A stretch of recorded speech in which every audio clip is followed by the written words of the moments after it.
Yo, what's up, YouTube? Organic Soil Sensei signing in. Coming back at you with another outdoor garden update video. As you can see, I kind of overjudged my space.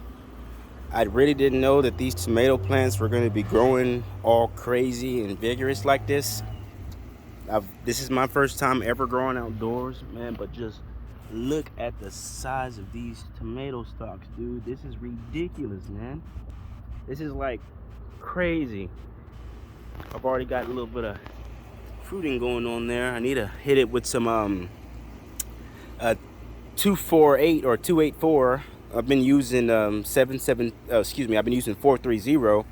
So I need to get some phosphorus and potassium in there, some potassium more than anything. But these purple green beans are already starting to throw some purple sprouts off. Got some growing underneath there.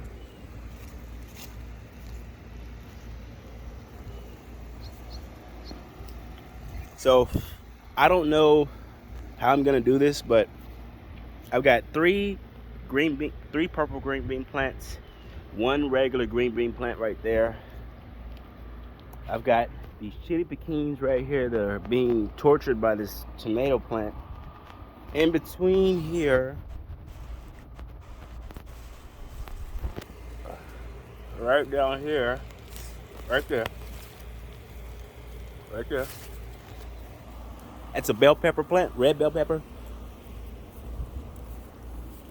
This right here is a green bell pepper plant, and right down here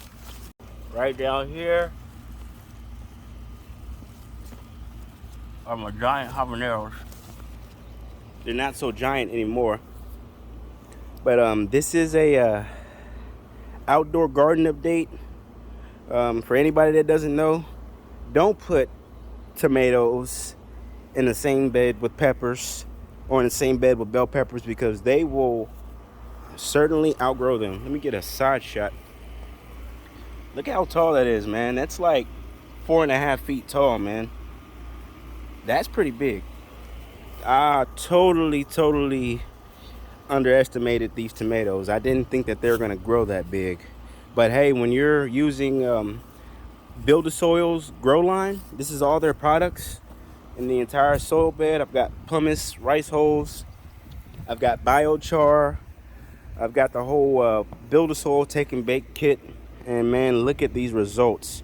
I've only been doing this outdoor gardening for about 2.5 months, and oh my gosh, dude, this is crazy.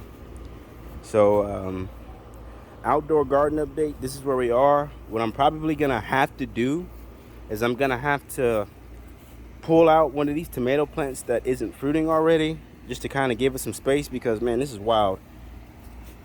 This is wild. Like, this vegetation is wild.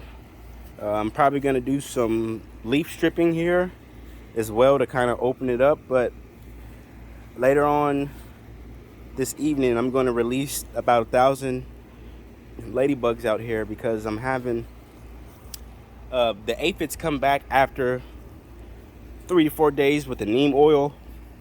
I read up on a little bit about ladybugs, and the neem oil won't affect them.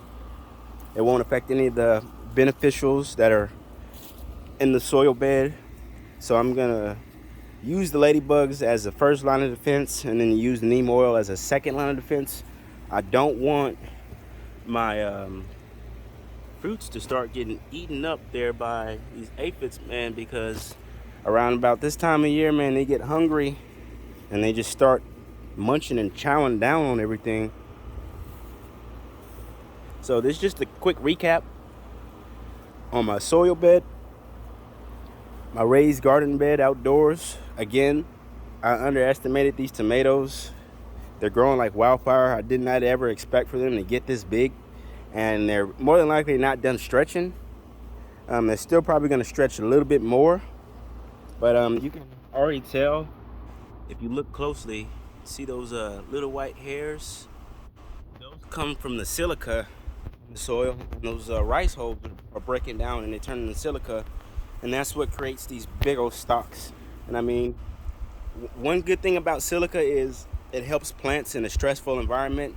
And out here during the day, it is hot. It is blazing, man. It's like smoking hot, and then it's dry out here as well. So it doesn't make for a good combination, you know. But the silica does definitely help out with the environmental swings and any kind of stress. So if you're growing outdoors or indoors, I would use Silica Blast for anybody that uses liquid nutrients. And then, you know, anybody that wants to go organic, get you some rice hulls, and they'll break down over the course of a few months and start providing a really rich source of silica to your soil. But here we are, ladies and gents. I want to thank you one more time for tuning in here, and we'll come back at you with another garden update soon. Thank you. Peace out, y'all.